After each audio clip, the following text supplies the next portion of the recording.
You ask Tiger to calculate. This deals with linear inequalities with one unknown.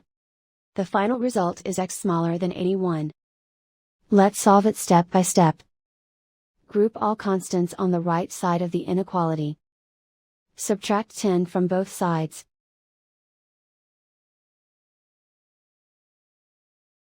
Simplify the arithmetic.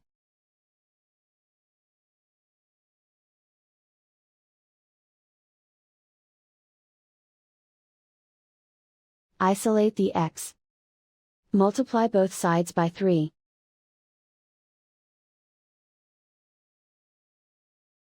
Group like terms.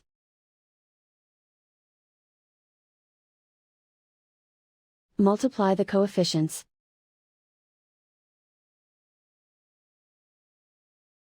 Simplify the fraction.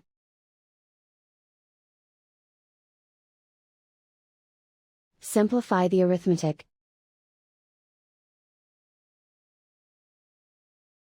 Plot the solution on a coordinate grid. And so the final result is x smaller than 81.